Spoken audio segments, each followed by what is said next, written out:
Nimrod was the great-grandson of Noah, who was described as a mighty hunter. He was a powerful and influential figure in ancient times, known for his strength and leadership. Nimrod was the one who initiated the construction of the Tower of Babel. He was the first antichrist after the Deluge. As the evil one's agent, he became a hunter not only of deer and lions, but of souls of men. Do not ascribe to God your happiness, but to yourselves because of your great courage. Back then, everyone had one language, and as people moved from the west, they found a plain in the land of Shinar, also known as Iraq, and settled there. Come, let us make bricks and burn them thoroughly. Come, let us build ourselves a city and a tower with its top in the heavens, and let us make a name for ourselves, lest we be dispersed over the face of the whole earth. While they were daringly building up, Jehovah came down to see the city and the tower, which they had built. Behold, they are one people, and they have all one language, and this is only the beginning of what they will do.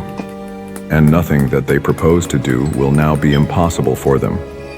Come, let us go down, and there confuse their language, so that they may not understand one another's speech. Can you give me a hand with this? 说什么？我不明白。 What? لماذا تتحدثون جميعا بهذا الهراء؟ Why are you all talking nonsense? Is this some kind of joke? توقفوا عن Don't push me. Stop it. Stop talking like babbling idiots. تعال من هنا. So the Lord dispersed them from there over the face of all the earth. And they left off, building the city. Okay, that explains the origin of the different languages in the world, but I don't get it. Why would God stop this, but not like the moon landing? Because this wasn't about space exploration, Ian. This was about something much darker. Ian, did you research what bab-ilu means after you had the dream? Do I want to know? It means Gate of the Gods. Now that we're united, we'll have our revenge on God for destroying our ancestors! Whoa. They weren't just building up. They were trying to tear something open, gain access to forbidden knowledge, and even reach God's throne, if possible, to wage war against him. Like, a stargate? Actually, yes. But you know, a portal works both ways. The devil wanted to release those who were judged during the flood and sent to the abyss. I guess Hellgate would be more accurate. If the people were successful in making contact, it would have released all hell upon the earth. Okay, that's way darker than the Sunday school version.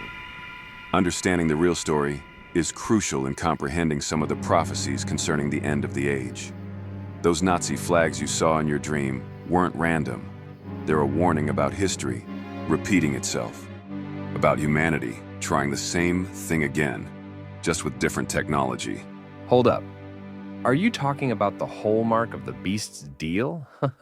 You know, like when people were freaking out about vaccines? Ian, the swastika is the mark of the beast, and also the black sun symbol the Nazis use.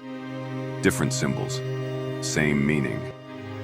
It is truly appalling that, even after the horrors of the Holocaust, a pastor would dare to argue with me. I am not one for wild speculation, Ian. I am speaking of real history.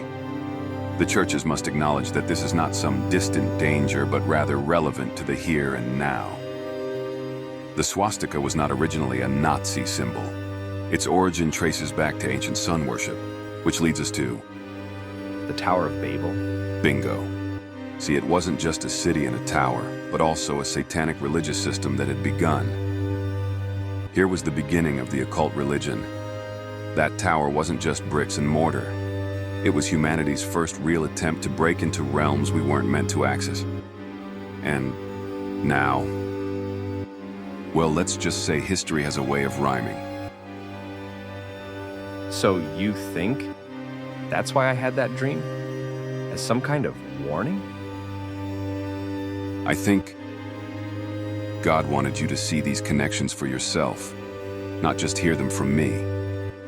That dream of yours, the dragon with 7 heads, that twisted promise of when all are one, and one is all. It's all there in the book of Revelation. The same pattern as Genesis 11, just playing out on a bigger scale in modern times. The big question for you is, what are you going to do with this knowledge? These aren't just stories from thousands of years ago. They're warnings about what's coming. And now that you know, you have a choice to make.